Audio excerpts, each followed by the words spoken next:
Salutare și bine ați revenit! S-a întâmplat. A venit moșul. Astăzi vom încheia acest capitol. AGV AX9. Mulțumesc!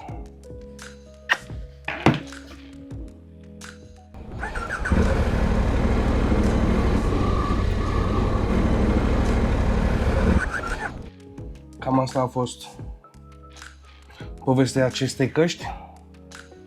Am scos intercomul, am scos microfonul, un Movo. Din păcate, aici ne despărțim. Am încercat tot. Mi-a plăcut foarte mult această cască, dar a început să vâjie. Nu știu din ce motive. Pe aici, de jur împrejur, are o garnitură de subru care etanșează pe unde calcă viziera, este perfect etanș, de jur împrejur. Dar pe undeva această cască văjie. Prin șuruburile din laterale, pe unde vine prins acest cozoroc, am băgat silicon. Băgând silicon pe acolo, silicon din ăsta multifuncțional, e bun. Am folosit la mai multe chestii acest silicon și e bun. Mă rog, am băgat silicon din ăsta, un tub jumate de silicon din ăsta, adică 100 de grame, aproximativ 150 de grame de silicon. Am băgat prin găurile alea și am observat că se ducea prin cască, prin polistirenul ăsta. Și când am văzut că începe să curgă prin tot interiorul, atunci m-am luat și am umplut fiecare găurică. Deci tot polistirenul din interior este tapat cu silicon din asta. Casca asta este perfect etanșă, dar din păcate vâjie.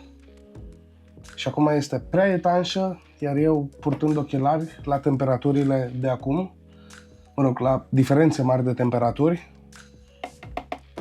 am o problemă. Pe lângă distorsul creat la viteze, chiar și cu un nou parbriz pus la motocicletă. A sosit timpul pentru una nouă. Astăzi veți avea parte de un unboxing complet. Noua cască este comandată de pe FC Moto. Nu este sponsorizat. Am primit doar 20% reducere avea pe site această cască, era 400 și ceva de euro și am cumpărat-o cu 360. Aici scrie Offroad Carbon MX701 de la LS2.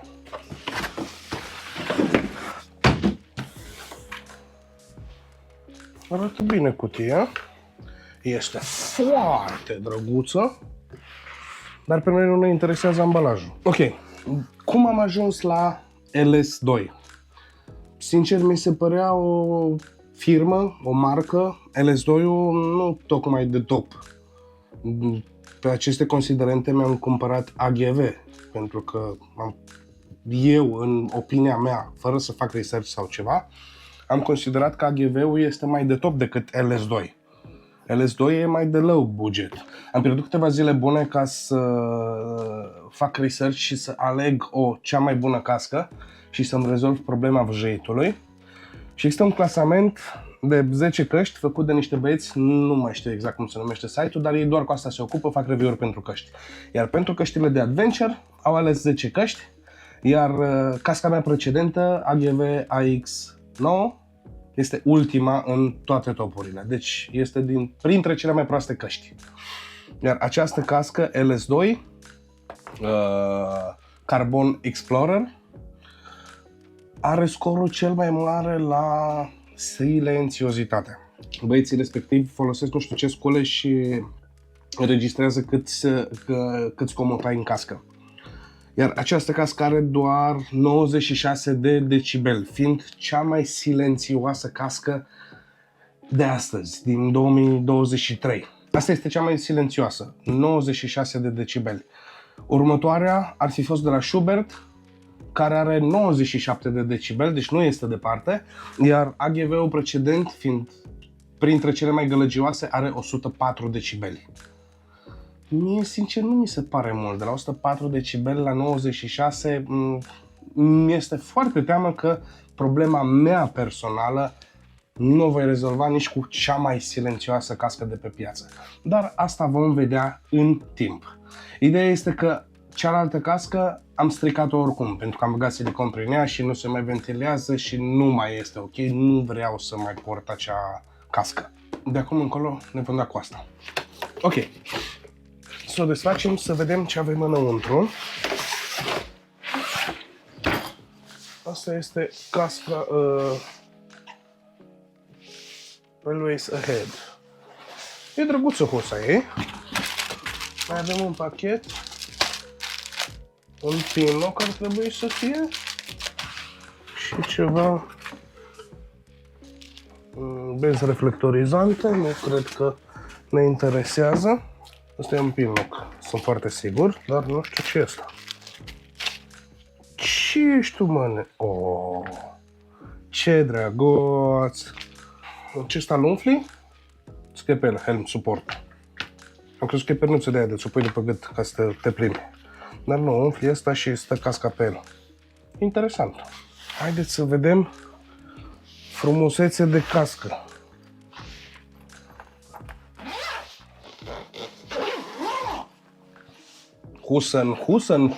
Husenstein. Deci are dita-i geanta. Asta e bună de mers la plajă, Scarberian, ea. Ar fi tare să fie și impermeabilă, dar nu cred că este. Da, e bună de mers la plajă. Și aceasta este husa ei. Interesant. Împachetată. Dar ambalajele nu. Nu vor opri vântul să-mi bată în cască la 130 plus.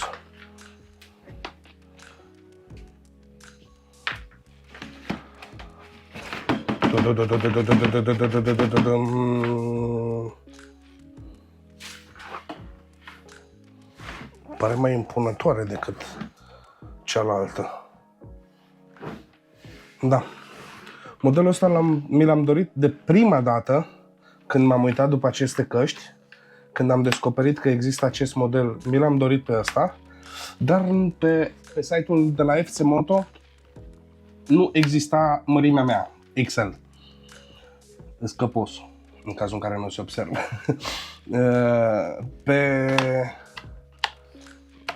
Pe FC Moto nu aveau mărimea XL și atunci m-am decis pentru o altă cască inițial, dar am avut ceva probleme cu modalitatea de plată, nu reușeam să mă descurc cu PayPal-ul. Și până mi-am reglat eu conturile cu PayPal-ul, a fost asta disponibilă. Una singură era disponibilă XL, am comandat-o și apoi nu mai erau pe stoc. Deci, așa a fost să fie, de asta nu mi-a mers PayPal-ul, ca să pot să îmi iau eu acest model. Mi-a plăcut și îmi place și acum. Pare mare. Adică, pe lângă asta, este mai mare. Nu chiar.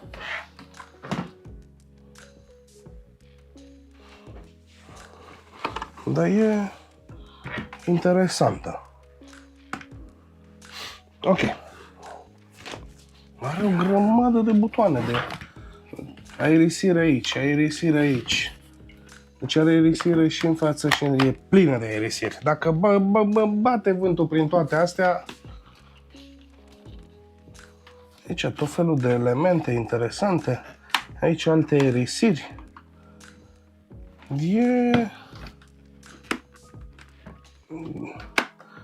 E mișto. Așa este de impact, dar să vedem, în primul rând, să vedem cum vom monta intercomul și mai apoi să vedem cum voi monta GoPro. Acolo dilema. Hai să dăm astea jos și să vedem cum o montăm. Ce mișto sunt inelele astea. Sunt super mișto. Bă, înainte de orice, o să-i dau asta jos. După care o să mi-o pun pe cap să văd dacă mi-e bună.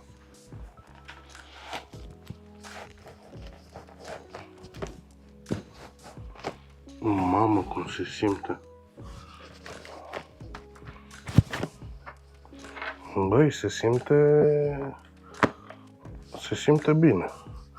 Nu mai am aici vizorul celelalte, dar e ok. Asta e magnet aici? Da. Deci prinderea asta de aici nu e pe capsă, e pe magnet.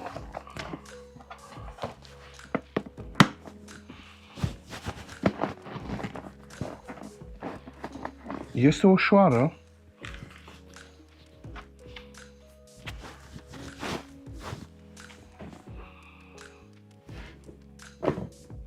Ok.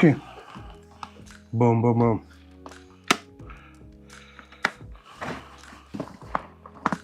Interesant. Băi, îmi place rău. Ok, ce să mai... Mă simt excelent cu ea în cap. Hai să vedem cum montăm astea. O să cam avem probleme. Pentru că eu îl vreau aici. Și așa. Așa-l vreau eu. Dacă tot o primit pernoță să stea pe ea, poftiți, vă rog. Așa. Altfel lucrăm și noi, nu? Ce trebuie pernoța asta? Nu m-aș fi gândit. Acum ce mă interesează pe mine foarte tare este cum poziționez sărăcia asta, pentru că nu aș vrea să o lipesc. Măi, am reușit să-l bag aici pe poziție, doar că mai bine de atât nu pot. Și nu e ce trebuie, nu stă talpa asta lipită. Și atunci va trebui să-l lipesc. Un lucru care nu mi l-aș fi dorit, dar asta e. Bă, îl pun și asta e. Cum îl pun așa rămâne.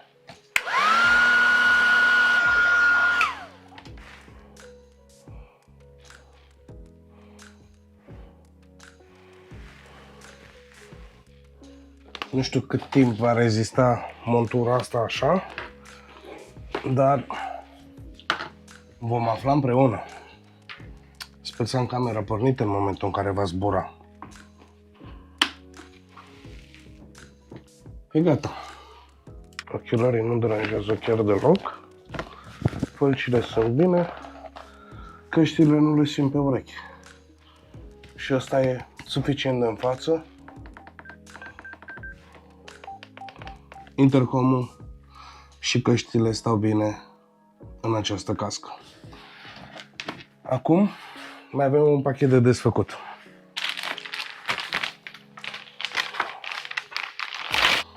Bababibam! E perfect chiar. Hai să o montăm. Dacă folosiți sugru și nu ați mai folosit, să știți că trebuie amestecat așa, bine. Foarte bine trebuie amestecat, pentru că dacă nu îl amesteci suficient, nu se întărește cum trebuie și o să ți se desfacă. Am pățit eu. Unde am montat camera în fața acolo la motocicletă, în spatele display-ului, era cam frig afară și mă cam grăbeam eu, mai aveam alte lucruri de făcut și nu am amestecat suficient această plastelină. Trebuie să se facă lipicios, adică trebuie să-și schimbe intensitatea, trebuie să devină puțin lipicios. Cum să vă explic?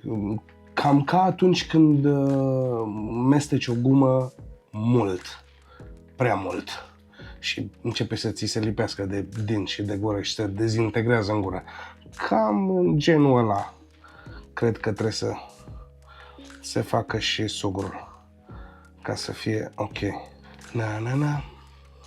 Ce cască frumoasă avem, la. Ce cască frumoasă avem, la. Foarte frumoasă casca noastră. Cea mai frumoasă. Aici o să avem noi două ghivece de flori, nu.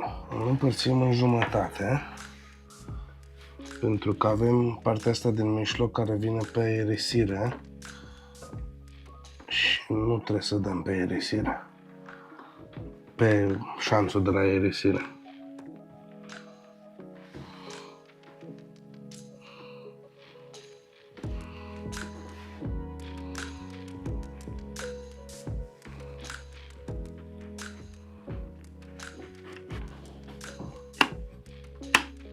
S-a prins bine, este la locul lui.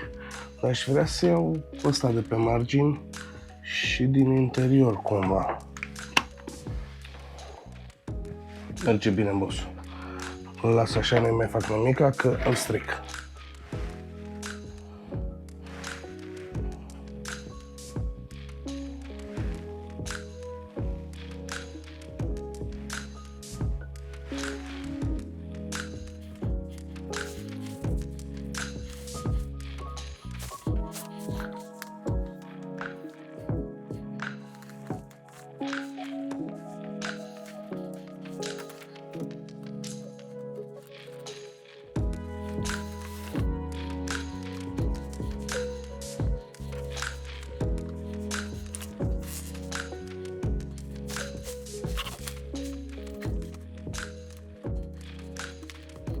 Colțul ăsta aici a rămas un pic descoperit și îl umplu din nou și îl retai.